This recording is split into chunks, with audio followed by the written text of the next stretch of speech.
ಪುರು ಏನಾಯ್ತು ಪುರು? ಬರ್ಬೇಡ, ನನ್ನ ಹತ್ರ ಬರ್ಬೇಡ, ನನ್ನ ಹತ್ರ ಬರ್ಬೇಡ, ನನ್ನ ಹತ್ರ ಬರ್ಬೇಡ. ವಾಟ್ ನಾನ್ಸೆನ್ಸ್ ಬ್ರೋ, ಏನ್ ಮಾತಾಡ್ತಿದ್ಯೋ ನಿನ್ಗೆ ಗೊತ್ತಿದೆಯಾ ನಿನಗೆ? ಹೌದು ಡ್ಯಾಡ್, ನಾನು ಏನು ಮಾತಾಡ್ತಾ ಇದ್ದೀನಿ ಅಂತ ನಂಗೆ ಗೊತ್ತಿದೆ. ಈ ಹುಡುಗಿ ನನ್ನ ಹತ್ರ ಬಂದ್ರೆ ನನ್ನ ಪ್ರಾಣ ಹೋಗುತ್ತೆ.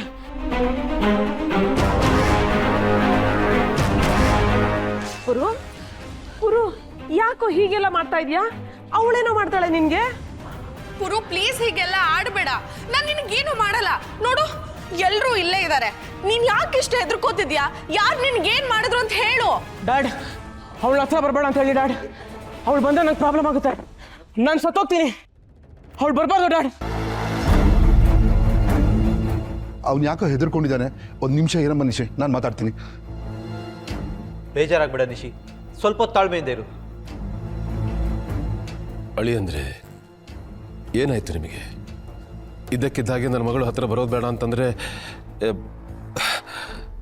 ಏನಾಯ್ತು ಅದನ್ನು ಹೇಳಿ. ಪುರು ನನ್ನ ಹತ್ರನಾದ್ರೂ ಹೇಳು, ಏನಾಯ್ತು ನಿನಗೆ? ನೋಡು, ಮದ್ವೆ ಹತ್ರ ಇಟ್ಕೊಂಡು ನೀನ್ ಈ ರೀತಿ ಬಿಹೇವ್ ಮಾಡಿದ್ರೆ ನೋಡ್ದವ್ರೆಲ್ಲ ಏನ್ ಅನ್ಕೊಳಲ್ವೋ ನಮ್ಮನ್ನ? ಪುರು, ಇದು ಮಾವನ್ ಸ್ಟೇಟಸ್ ಪ್ರಶ್ನೆ ಕಣೋ, ಎಲ್ರಿಗೂ ಬೇಜಾರಾಗುತ್ತೋ. ಈ ಥರ ಮಾಡಬೇಡ ಕಣೋ, ಇದು ಮದುವೆ ವಿಚಾರ ಕಣೋ. ಮದ್ವೆನಾ? ಯಾವ ಮದ್ವೆ?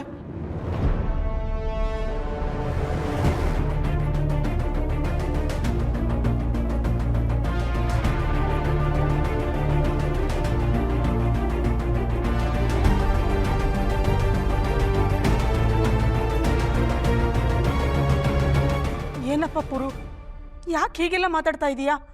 ನಿನಗೂ ನಿಶಿಗೂ ಮದುವೆ, ನಿಮ್ಮಿಬ್ಬರಿಗೂ ನಿಶ್ಚಿತಾರ್ಥ ಆಗಿದೆ. ಮದುವೆ ಇನ್ವಿಟೇಷನ್ ಕಾರ್ಡ್ ಹೊಡಿಸಿ ಊರೆಲ್ಲ ಹಂಚಾಗಿದೆ. ಈಗ ನೀನು ಈ ರೀತಿ ಮಾತಾಡಿದ್ರೆ ನಮ್ಮ ಎದೆ ಒಡೆದೋಗ್ಬಿಡುತ್ತಪ್ಪ. ದಯವಿಟ್ಟು ಮದುವೆ ಹತ್ರದಲ್ಲೇ ಇಟ್ಕೊಂಡು ಹೀಗೆಲ್ಲ ಮಾತಾಡಬೇಡಪ್ಪ. ನನಗೆ ಈ ಮದುವೆಗಿಂತ ಪ್ರಾಣನೇ ಮುಖ್ಯ. ಇಲ್ಲ, ಈ ಮದುವೆ ನಡೆಯಲ್ಲ.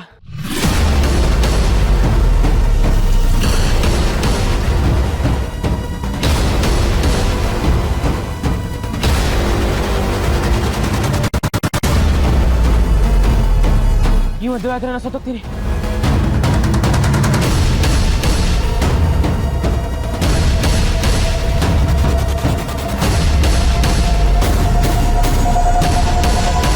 ನಾನು ನಿಶ್ಚಿತ ಮದುವೆ ಮಾಡ್ಕೊಳ್ಳಲ್ಲ. ನನ್ಗೆ ಮದುವೆ ಬೇಡ.